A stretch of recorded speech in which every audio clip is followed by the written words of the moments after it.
Tad, čau skatītāji, šodien es runāšu par lietu, par ko cilvēki bieži vien pavisam aizmirst, un šī lieta ir mērķu uzstādīšana. Un šo lietu vajadzētu darīt vispār pirms jebkāda treniņu uzsākšanas. Bieži vien ir tā, ka cilvēki vienkārši saskatās, teiksim, kaut kādu C.T. Fletcher video, un tad uz zāli, nu tik mauksim. Bet tad kāpēc ir vajadzīgs izvirzīt mērķus? Mēs visi kaut ko gribam. Es arī kaut ko gribu. Sasniegt dzīvē vai sasniegt sportā, bet es nevaru nonākt pie kaut kāda rezultāta. Es nevaru sasniegt kaut ko. Ja man ir konkrēts mērķis, es varu pie šī mērķa vai nonākt vai nenonākt. Un pēc tam es varu izvērtēt, teiksim, cik ātri es pie tā nonācu, cik efektīvas bija šīs manas pielietotās metodas, lai nonāktu pie šī mērķa. Un es varu izvērtēt to, vai es vispār nonācu vai nenonācu, kāpēc, kas un kā. Tātad es varu izvērtēt šo ceļu pie mērķa. Un šīs atziņas, ko es iegūstu izvērtējot, šo ceļu pie mērķa man var noderēt nākotnē, uzstādot kaut kādus nākamos mērķus, kurus es gribēšu sasniegt savā dzīvē. Tad man patīk Earl Nightingale piemērs. Divi identiski kuģi. Abi kuģi, teiksim, atrodas Amerikā, Floridā. Un pirmajam kuģim būs mērķis Indijā jānonāk šim te kuģim. Mēs to nolaižam jūrā, uz tā uzliekam apkalpi. Sākumā tas kuģo pa kaut kādu līci vai jūru, vēlāk tas nonāk okeānā. Un pēc kaut kāda laika visticamāk tas nonāk Indijā. Ja to nenotiek kaut kas tāds īpašs, kaut kāda vētra, katastrofa vai lieta, kas notiek reizi 100 gados. Tātad visticamāk šis kuģis vienkārši nonāks Indijā, savā mērķī. Tātad otrs kuģis arī atrodas Floridā. To mēs nolaižam jūrā, bet tam nav vajadzīga apkalpe, jo tam nav mērķa.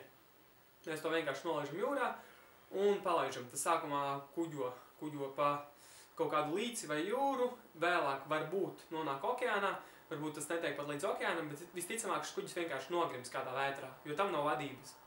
Tad labākajā gadījumā to izskalos uz kaut kādas neapdzīvotas salas vai kaut kur izskalos, un sliktākajā gadījumā tas vienkārši nogrims. Visticamāk tas vienkārši nogrims.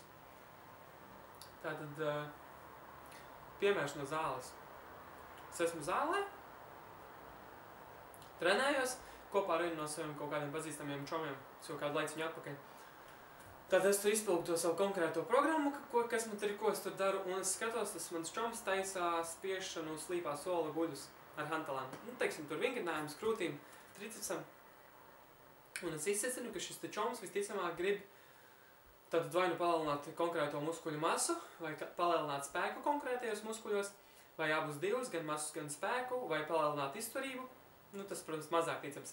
Bet es nolēmu viņu aprunāties, un es pie viņa pieeju un es prasu, kāds ir tavs mērķis, ko tu gribi panākt, taisot šo te vingrinājumu. Viņš man tā pastāsta. Es nezinu, vienkārši cilāju. Un tātad tas, ko es ar šo piemēru gribēju pateikt, ir tas, ja viņam būtu konkrēts izvirzīts mērķis, teiksim, palielināt muskuļu masu konkrētajos muskuļos vai palielināt spēku, viņš varētu saprast, kā pie šī mērķa nonākt vispār. Viņš varētu veikt izpēti, apskatīties, ko citi cilvēki ir darījuši. Tātad, lai nonāktu pie kaut kāda līdzīga vai tāda paša mērķa, viņš varētu tātad izvēlēties vienu no metodēm un tad, veicot konkrētās darbības, vai no pie šī mērķa nonākt vai nenonākt. Un kā jūs iepriekš minēju, pēc tam izvērtēt šo ceļu uz mērķi un rīkoties kaut kā tālāk attiecībā no tā. Ja viņš izlemtu vienu konkrētu lietu, ko viņš grib sasniegt, un tad sāktu tātad šādā veidā rīkoties. Jo mūsdienās ir daudz tādu cilvēku, kas vienkārši dara lietas tāpēc, ka tās ir jādara. Piemēram, es eju uz zāli, tāpēc, ka uz zāli ir jāiet. Vai, piemēram, cilvēki, kas iet uz skolu katru dienu vai uz darbu, bez nekādas tādas tālākas jēgas šai lietai. Nu, piemēram, kāds tur čoms, nezinu, viņš katru vai katru otro dienu iet uz zāli kopā ar savu draugu. Tam draugam, piemēram, ir tur mērķis, viņš tur startē trīscīņā, vai viņš grib palielināt muskuļu masu savā ķermenī.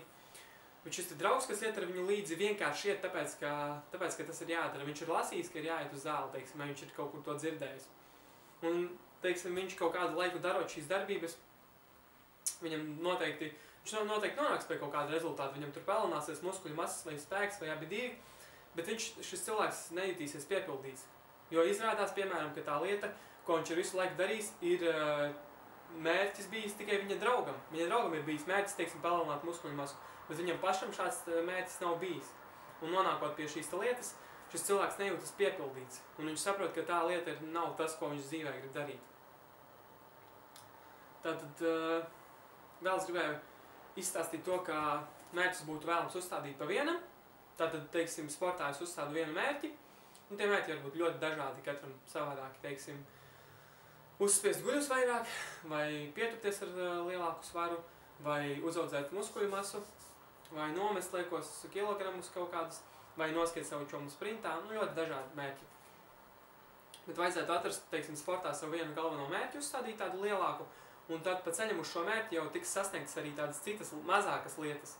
Piemēram, es uzstādu mērķi sev, es, teiksim, gribu uzspiest guļus 100 kg, un tad pa ceļam uz šo mērķi jau man arī palielināsies muskuļu masa, teiksim, tur krūtīs, tricepsos un citos muskuļos, un kaut kādā mērā arī šie muskuļi paliks izturīgāki. Es varēšu arī, teiksim, vairāk atspiesties no zemes, piemēram, un es sasniegšu daudz tādas mazākas lietas, ko varētu nosaukt par ceļa stabiņiem, tad ceļā uz šo te lielo galveno mērķi. Protams, mērķus vajadzētu uzstādīt arī reālus. Piemēram, ja es spiežu guļus pašlaik 40 kg, tad es droši vien neuzstādīšu savu mērķi, teiksim, pusgada laikā spiest guļus 200 kg. Nu, tas nebūtu īsti reāli. Un pēdējā lieta, tātad mērķus vajadzētu uzstādīt izmērāmus. Tātad, ja es gribu, teiksim, pietupties ar lielāku svaru, es notestējos, tātad uztaisu savu maksimālo pietupienu, ar cik es varu pietupties. Tad es pierakstu šo skaitli, izvēlos konkrētu programmu, veicu konkrētas darbības, lai nonāktu pie, tātad pēc šī sākumā maksimālās notestēšanas uzstādu mērķi, un tālāk es tātad veicu konkrētas darbības, izpildu konkrētu programmu kaut kādu laiku, un beigās atkal notestējos, lai redzētu, vai šis mērķis ir sasniegts vai nav, cik kilogrami man ir klāt pie pietupiena, un tad es redzu, vai šī programma priekš manis ir bijusi efektīva vai nav, vai es varu izpildīt to pašu, ja es gribu vēl palielināt savu pietupienu, vai man ir jāņem cita programma. Un šīs metodes, kā var izmērīt savus mērķus, būtu tātad, ja tu gribi nomest lieko svaru, tad tā ir vienkārši svēršanās, vai labākajā gadījumā ķermeņa sastāva noteikšana, ko var arī ar speciālām ierīcēm noteikt. Tātad, bet vienkāršākais vienkārši būtu svēršanās, teiksim, es nosveros no rīta vai vakarā, konkrētā dienas laikā, konkrētā ķermeņa stāvokļa, tātad pāēdis vai nepāēdis, un tad es vai nu katru dienu, vai katru otro, vai vismaz reizi nedēļā sveros, lai es redzētu, vai šīs manas pielietotās metodas ir progresīvas, vai tās mani ved tuvāk manam mērķim. Un tad es varu izvērtēt, vai tas ir ok, vai esmu apvienāts ar to, cik ātri es pie šī mērķa virzos, ja vispār virzos. Un jā, tātad tas būtu svēršanās, ja gribās nomest kaut kādus liekos kilogramus, vai ja gribās uzaudzēt masu klāt, tā būtu svēršanās, bet tas noteikti jādara vienā diennakts laikā, un vienā, teiksim, pāēdis vai nepāēdis, teiksim, no rīta vai vakarā, tas jāizlem. Tālāk var uzņemt kaut kādas fotogrāfijas, ja gribās mainīt savu izskatu, gribās, nezinu, tur lielākus plecus vai lielākas rokas. Tas tāds nedaudz subjektīvāka metode, bet to arī var darīt. Tālāk var apkārtmērus izmērīt, teiksim, es gribu lielākas rokas, es izmēru, cik man ir augšgalma apkārtmērs, un tālāk es tātad izpildu šīs konkrētās darbības, lai nonāku pie šī mērķa sava, kas man, teiksim, būtu lielāks augšgalma apkārtmērs, un tad es pēc tam izvērtēju, kas ir efektīvi, kas nav. Tātad apkārtmēri, kas varētu būt svēršanās, tālāk, ja es gribu palielināt kaut kādu muskuļu spēku vai spēku kaut kādos konkrētos vingrinājumos, es notestējos, kā jau es teicu, teiksim, pietupienā, spiešanā vai vilkmē, teiksim, es uztaisu savu maksimālo, izvērtēju, cik ir maksimālais svars, ar kādu es varu izpildīt konkrēto vingrinājumu, tad uzstādu mērķi, izēju konkrēto programmu, un tad skatos, ir, nav progress, kas kā. Tas tātad būtu. Jā, tātad svēršanās, kas kaut kā aizmirst smēršanās, fotogrāfijas, maksimālais spēks. Teiksim, ja mans mērķis ir palielināt, teiksim, savu ātrumu kaut kādā sprintā, es loģiski ņemšu chronometru un es nomērīšu, cik man ir šis teiksim, cik ātrā laikā es varu noskriet 100 metrus, un tad es attiecīgi izpildu programmu, un tad es skatos, vai man šis laiks ir palicis ātrāks vai nav. Kaut ko es aizmirsu. Ok. Pieņemsim, ka ir ok. Tātad tas bija arī viss, ko šodien gribēju pateikt. Pieraksties uz manu kanālu, ja vēl neesi to izdarījis. Novēlu tev uzstādīt un sasniegt savus mērķus, un tad jau tiekamies nākamreiz. Čau, čau!